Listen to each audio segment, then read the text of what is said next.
you doing? I'm training For what? to open the scorpion lock. The what? The scorpion lock. Oh, good grief. Don't you have a knife to measure or something? Yeah, sure do. Alright, this knife is not for the weak. This knife will put hair on your chest, for sure. This is the first cold steel I've ever handled of quality. I mean, you know, just a second. I've been impressed with both cold steels that I've handled. They've just been budget models. I've recently acquired this one from my good friend Nick. We did a little bit of trading, and man, I couldn't be happier. I've been trying to break it in on the ride home. It's this is the AD15. It is specifically the the 58SQ-BKBK, the Andrew Demko model. It's obviously based off of a custom design that he did a while. I don't know how long ago it was, but this was a Lynn Thompson and Andrew Demko collaboration. The knife is interesting. You know, I've been very interested in this scorpion lock since I've seen it, and man, that thing has pinched me a few times. You know, like I'm having to adjust everything, and that's cool. This knife is going to turn some boys into some men. It's not your average flipper, that's for sure. I mean, it will flip, and it will. You know, you can shake it loose. It's got great action. This is kind of like an unboxing and first impressions. I've already had it out of the box, so like I cheated, but I had to, man. I had to get it out of the box. I had to check it out. But yeah, I mean, this is the first day I've had it in my possession. So I want to go over some things that I love about the knife. I want to go over some things that I'm not too crazy about the knife, but overall, man, I'm gonna go ahead and say, you know, like from the get-go, I'm digging this knife. To start out, so the AS-8 in the Fenwolf, I'm not sure where that knife is sitting now. It's okay. I'm surrounded by knives, but I don't have the Fenwolf around. But the Fenwolf, it was very impressive, especially for AS-8. I've never shunned AS-8 as a steel, but you know, I guess chemically speaking, it's really close to 8CR13 MOV. It's not exact. It's not exact. I mean, the carbon content's just a little bit. Oh, look there. Got the Fenwolf. All right, cool. So we see the AD15. Oh no, you can't see that. AD15 is quite a bit shorter. I'll tilt that up a little bit. I'm just gonna slide around. Should have got my pegs out. But anyway, I'm so impressed with the Fenwolf that I'm not afraid that this is an S35VN. I'm not an S35VN hater, but there's powder metals that I would prefer have over S35VN. But if they did the heat treat on this one this good, I would just about assume that this can't do any wrong. Like, I mean, you know, like Dmitry Sinkovich, you know, can do no wrong, and he cannot do any wrong. And if you think that he can do any wrong, then man, you need to study up on some Dmitry Sinkovich. What I like about the knife, first of all, man, it's right there. It's got that 3.68 inch blade. It's 15 thousandths thick. It's not gonna be an excellent slicer, but it is a flat grind. But yeah, I don't think it'll be an excellent slicer just by my judge.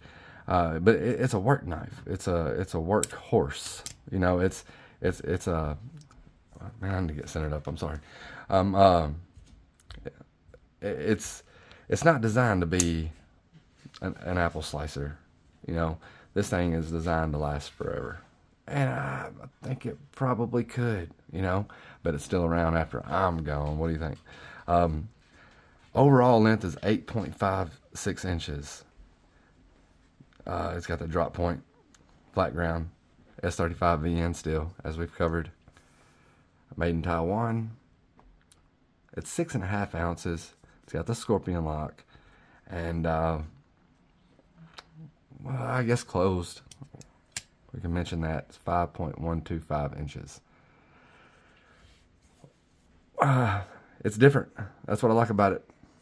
You know, I've never handled a Demko custom, as you can probably see. I'm struggling with that scorpion lock, but it flips good. And you know, I've noticed that if you roll it out,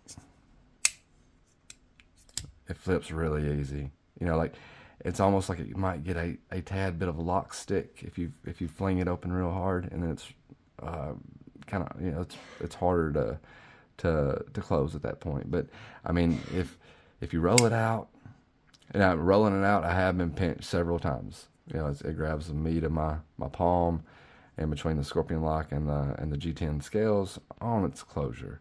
It's not the most comfortable thing in the world, but it's not that bad. A couple of things that I'm not crazy about the knife, and these are very shallow. I mean, like I wouldn't say that it's the perfect knife for me all the way around, but my gripes are minimal. The gripes that I would have is this knife is a hot spot, but that's okay because the calluses of your battle-worn hands will grind away all those little tiny nuances. One thing they did great was the jimping. I mean, the jimping is excellent. There's no hot spots in the jimping. This may be the only spot on the knife where there's not some hot spots. But those, like, it's almost hard to complain about hot spots on this knife, because this knife kind of is a hot spot. Even the G10 texturing is kind of a hot spot. It's very grippy, and that's good. You know, like, I mean, as far as slipping and stuff. I'm not crazy about the pocket clip. I'm not sure what other options I might have. You know, as far as changing that out, I'll look into it. But it's going to set up pretty high. That doesn't really bother me. I don't really care if all my knives are deep carry, but it leaves a lot. I'm sorry, it leaves a lot out of the pocket. It's going to leave about that much out of the pocket, it looks like. It is ambidextrous. And with it being a scorpion lock, it will be completely ambidextrous. I cannot operate this dude left-handed. I'm not even going to try to attempt to. But yeah, man, you know, like, you're going to have some biceps in your thumbs. You know, like, eventually when you flex the thumb, you're going to have a big old bulge here. Just from operating that scorpion lock until it's broken in. I hear it's pretty rough. It's a pretty rough carry. The tips on my fingers are definitely like getting manly, man, as we speak now. But it's man, it's a pretty cool knife. All jokes aside, I'm excited about it. It won't go anywhere. I'm gonna keep it. May pass it back to Nick, because like I know he was reluctant on trading it off. We did a really fair trade, but I may pass it back to him so he can play around with it. I know that one of his videos he said he was going to grab up one and that matches AD10. You know, I don't blame him. I mean, like, you know, those are his colors. AD10. He's got this. I don't know if it was flat earth or it was like OD green. I can't remember, but it wasn't all blacked out. Regardless, man, we're already 9 minutes. I guess I'll cut it short. And the thumb studs are a little hot, you know, right now, but that's okay. I'll rub that off. Oh, that'll disappear. You could probably use those scales as a fingernail file or something, you know, if you wanted to. I'm excited about it. I'll use it for a little while. I'll let you know what's going on. We'll look for a short-term review in the future. If you're not subscribed, if you made it this far, subscribe, please. If we have giveaways going on, we got a giveaway. We're giving away a Kaiser Pinch at $250. We're also going to we've got a game going on. If you wanna check out those. We got some like hidden Easter eggs and some videos. We're not real deep into it. It's kind of just started. So if you go back to a few days ago, check out the game cards, and you'll see how it's operating. You'll be able to find my email, my Facebook, and my Instagram, all in my links below. Shout out to Mr. Nick Edwards, but Behind the Edge. Go check him out if you hadn't. He just got to his 500th subscriber giveaway and gave away a bunch of good stuff. And he's got more to come. You know, like he's growing, he's doing really well, and he knows what he's talking about. So go check him out if you can. And I'd like to personally thank Mr. Jimmy Slash for doing a review on this knife. It was one of the biggest decision makers of me picking this knife up.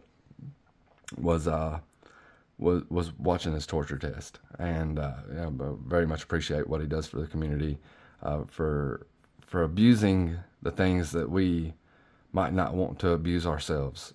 You know, he gets out there and he does this stuff, and that's man, that's it's kind of his hallmark. You know, is he'll put the stuff through the ringer and see what the product can take. So if you haven't checked him out, definitely check him out. He's very entertaining, and he's with purpose. He's definitely entertaining with a purpose. Like when the video's over, you will have laughed a little, you will have cried a little, and you will have learned a lot. Until next time. Hey, by the way. Oh. Nick Edwards, Behind the Edge, only needs 2 subscribers to reach his 500. Oh, he's already done his 500 giveaway. Oh, he has? Okay. Yeah. He may have did a little early. Okay, but never mind. What was I saying? Oh, yeah, Jimmy Slash. Until next time, we'll catch you on the flip side.